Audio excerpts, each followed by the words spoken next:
昨儿这丫头问我说：“妈，咱们趁夏天还没有过去，要不要弹打铁来个大脑壳？”然后我问她为啥呢？她说：“因为今天我的汉语老师教我一个词儿。”天热扎铁。我女儿虽然颜值不错，但是性格略显骁勇。作为一个东北丫头，最爱吃这个捡蛹子、啃猪蹄子，画面之野性吓跑了多少个倾慕她的幼儿园男子。但是呢，这个东北姑娘由于流浪雾都多年，忘了怎么用筷子了。她吃这玩意儿还非得用刀叉。还有她的衣品，裤衩子玩的就是一个普天同庆，就是撞色，还特别喜欢模仿她姥拍景点照，就是去寻找一种赫本农家乐的感觉。这么骁勇的孩子最近上学了，因为他说的铁岭汉语，人家别的小孩没听懂，emo 了，现在对自己缺乏自信，社恐了。我说闺女啊，这都不是事儿啊。当别人认为你的口音偏远，听不懂你说话的时候，唯一一个解决方式就是把他们全带跑偏。因为我们东北人其实一直不是改不掉口音，我们只是觉得自己没有口音。妈对你现在已经相当满意了，你是要智商有智商，要情商有情商，而且现在回国了，营养也跟上了，还有妈给你准备的爱塔美露原奶，超高 DHA 含量，我当时就是看中了爱塔美这个含量贼拉高，还有这个共生元组合，让你自护力更强，将来和你爸一样做个蹦床苗子。听着没，姑娘，自信很重要，到时候你就歘出你那帮小同学，在气质和智商这个领域，咱就是一个。那你前两天我发了个视频，说的是温迪把在中国带回加拿大的香用来给老太太过生日，给人家当蜡烛，场面非常瘆人这么个事儿。大家说是不是假的？我现在在这解释一下啊，它是假的，它非常假。到底是咋回事呢？我跟你说，温迪确实从中国带回加拿大好几捆香，然后赶上你靠姑姥过生日，把香点上给人家当的蜡烛。第二天我小姑你扣就给我打电话说，我妈昨天老逗了，这香当不了蜡烛吧，嫂子？我妈给我姑姥点这个蜡烛，她点不亮，她也吹不灭呀，吹不灭呀。我一听天降素材，我说这事儿太好笑了，但是就靠我嘴这么说，他根本就反映不出来这个好笑的程度，就无法用画面呈现。我就跟温迪说，温迪，我求求你，我拜托你，你把昨天的情况给我再拍一遍，情景重现。温迪说那拍不了，姑姥走了。我说这死心眼儿呢，大街上随便找老太太。温迪说哎妈，你当铁岭呢？那加拿大这地方，你街上随便找个人都费劲，还随便找老太太。俺家这条街6栋楼10个人，我是最老的。我说咋这么死心眼儿呢？你家这条街上没有，你就去下一条街上，越老的越好。温迪说俺家下一条街是殡仪馆，找老太太是容易，往回领难，往回领难。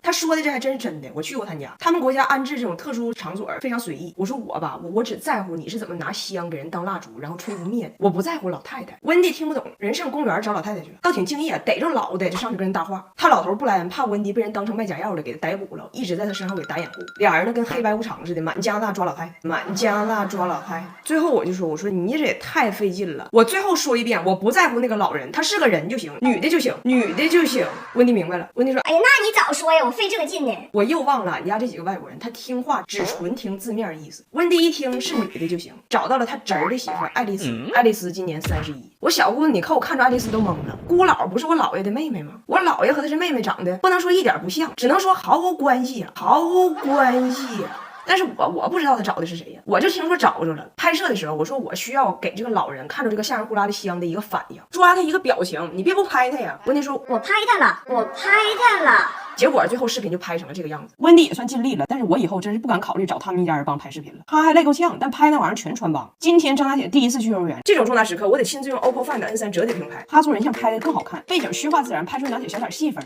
还能同时打开3个全屏应用，导航回家同时可以点外卖回信息。饭点好了，马上到。张大姐经过很多波折，今天终于入园了。他们班加上她一共3孩子，一个叫Dylan，一个叫威廉。拿铁进屋跟人说话，人家没吱声。老师说拿铁另外2个同学都刚刚2岁，还不咋会说话，语言萌芽期，你要多跟他们说话啊。张大姐说行，然后非常淡定的屋里扫视一圈。这时候我就得走了，我以为我走她肯定得哭，她姐当年整整哭了1个星期。结果我说妈妈走了，你是最坚强的哦。她看我一眼，一摆手，连正脸都没给。2个小弟弟刚学说话，所以你要注意点你的口音。假这个，你不要跟他们说东北话。学谁呀？我爷爷，我爷爷。今天贾耀达过生日，他最近新结交的一群小朋友要一起去滑冰，我和他爸也带他去。到了那儿之后，有个小男生和他爸滑冰特别厉害，短道速滑，身手非常矫健，英姿飒爽。贾耀达就看了他爸一眼，我说你别吱声，你只要敢问，你爸就敢会，到时候跟炸雷似的，你也别找丢人。我俩以为能躲过这一劫呢，结果我大胖媳妇人自己上去，还跟大家报个幕。我跟他们父子的兵种不太一样，我练的是花滑，我拼的不是速度，是那种就是更复杂的、更有表达的东西。羽生结弦知道吗？就是那种感觉。然后他就开始了他的表演，下面请大家欣赏羽生结弦的未知师兄羽生结节的花样滑冰表演。炸雷，炸雷，炸雷呀，炸雷呀，哪个竞技轮大赛？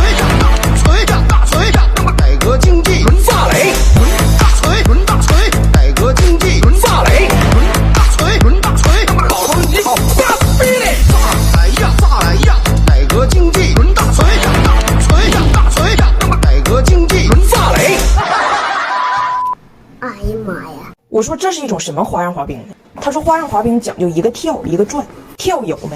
转有没？你说他啥也不是吧？他有一点莫名的童子功在身上。你说他滑得好吧？又感觉那童子功让童子尿给憋着了。然后我就问他，我说你说实话，你为什么要上去？渤海都震了，没有人强迫你。你说周围一圈人站那笑话你，你不觉得丢人吗？我老公说那有啥的？你看跟谁比呗？你非找那个比我厉害的，那永远有。那我还不跟他们比呢。今天在我女儿过生日之际，我是在用实际行动向她示范，你做的所有事儿都不是为了达到别人的标准和期待你才做的。我被他们笑话了能咋的？我把他们惊艳了又能咋的？